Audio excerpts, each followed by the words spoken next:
Eczema often presents within the first 3 months of life, particularly in the patients that I see in my clinic that have associated food allergies.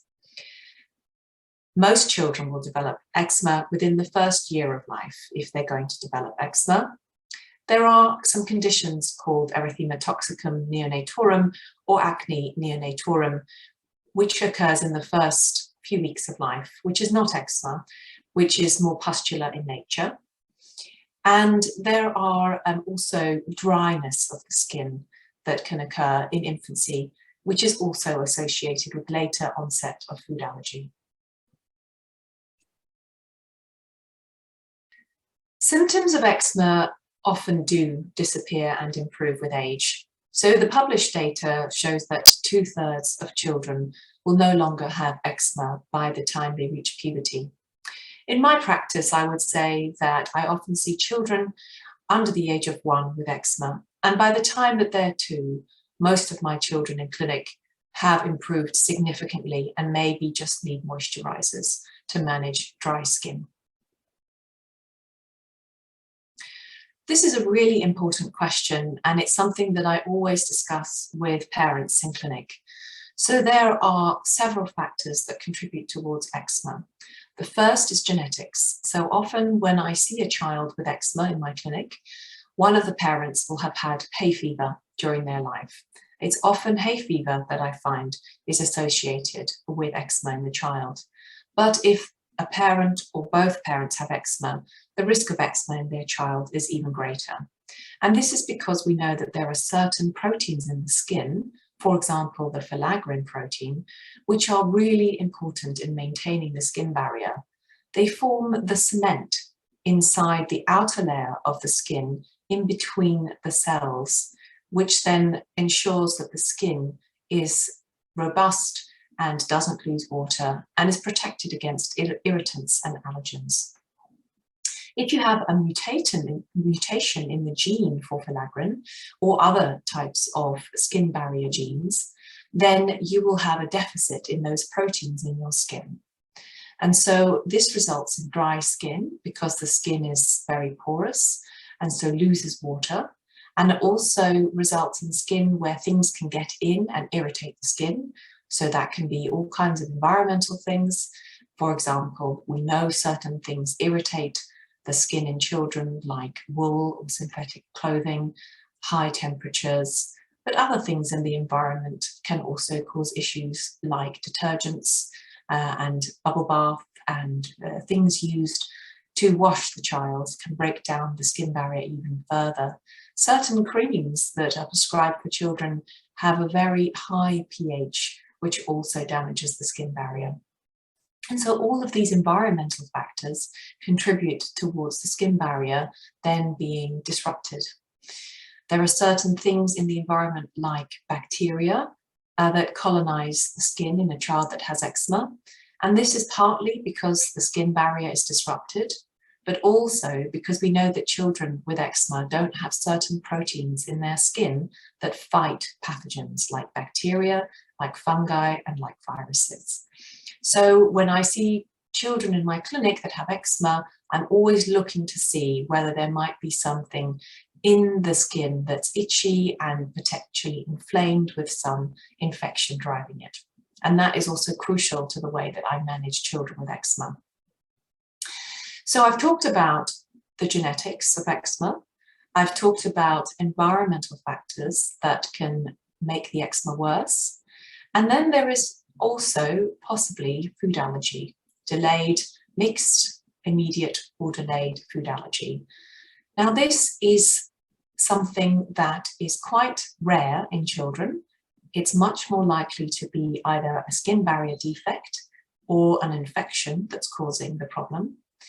But food allergy can sometimes exacerbate eczema in a child. And the easiest way to assess that is by doing the right types of tests and then excluding the food and reintroducing it. And this is something that I will do a clinical history, allergy testing and review. The most important thing is that eczema also can lead to the development of food allergy.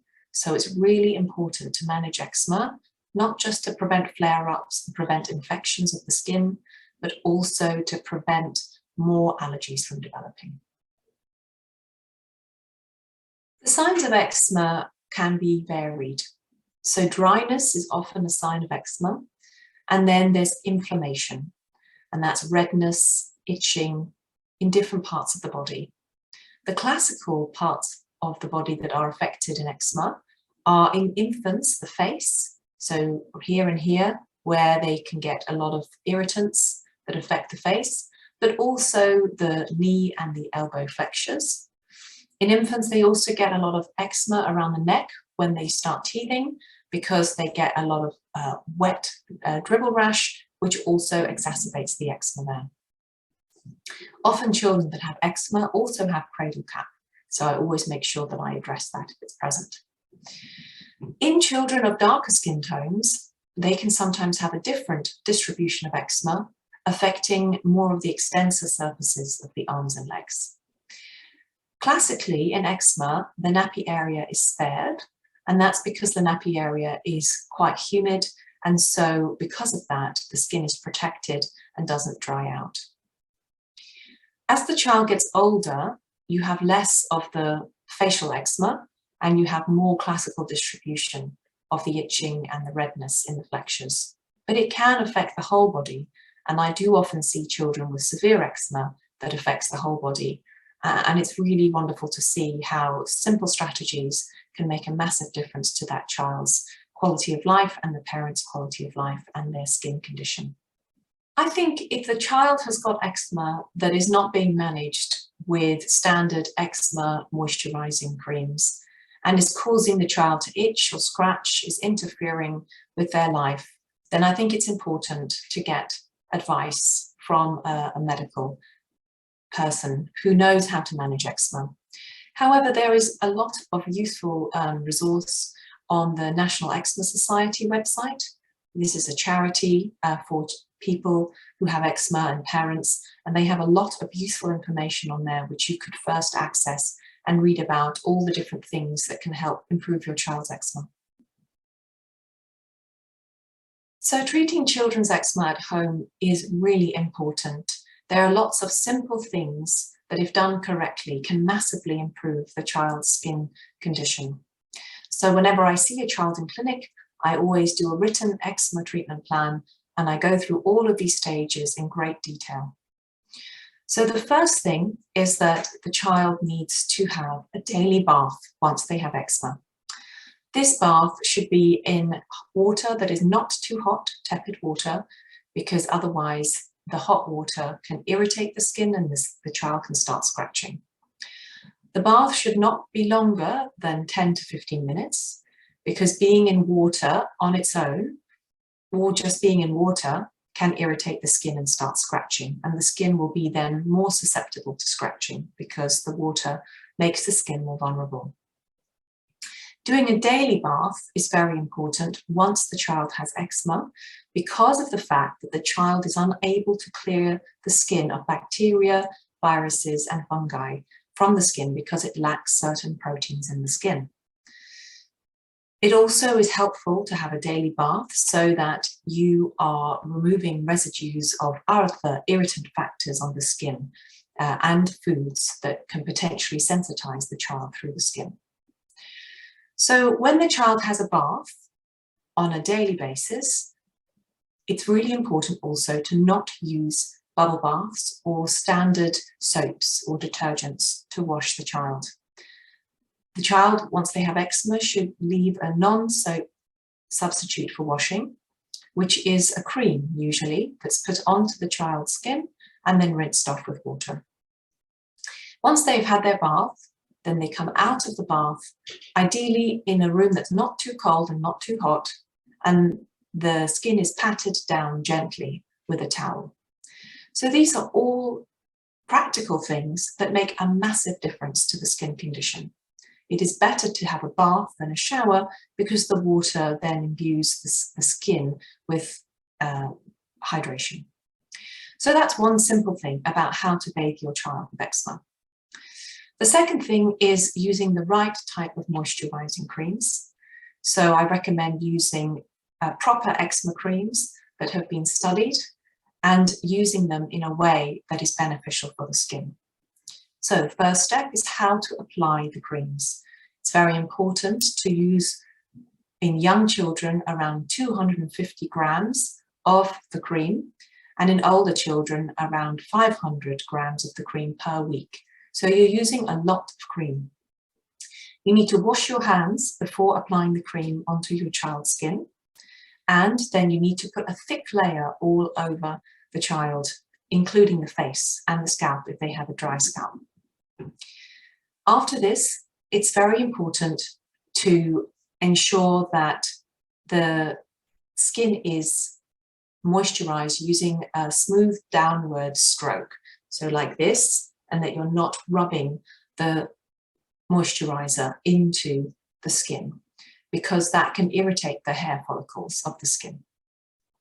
So doing smooth downward strokes in the direction of the hair and then letting the moisture be absorbed into the skin is very important.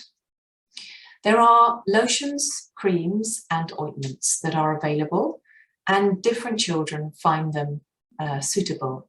Also, it can depend on the weather. So if it's very cold, ointments can sometimes be better as they are thicker and they trap more moisture in, and lots of children get worse eczema during the winter time. And in the summertime, it may be better to use creams because they are lighter and more easily absorbed.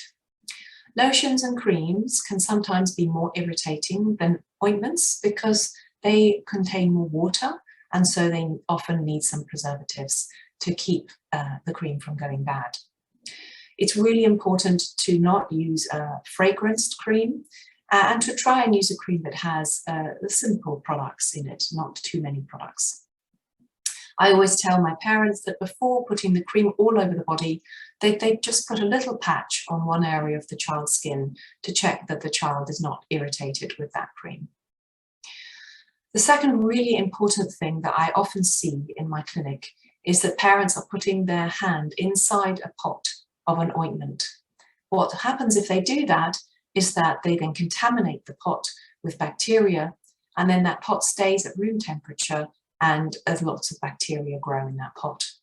And the bacteria then are put onto their child's skin, and that causes irritation. And that is something that is very, very commonly done. So that's a really important point. These are all very simple things that can be done and can massively improve a child's skin condition. Then there are standard things like avoiding all the different irritants that I've mentioned, and also if the child's skin is not sufficiently managed with moisturizers, then using appropriate topical steroids of the right potency and under medical supervision is very important. Thereafter, what I would also recommend is assessing in children that have severe eczema the possibility of food allergy, particularly in those children who have developed eczema under 3 months of age. In a large study done in Australia, they showed that in children who had eczema that started under 3 months of age, that had required topical steroids, they actually had a risk of food allergy of 50% by 1 year of age. So it's important to assess that.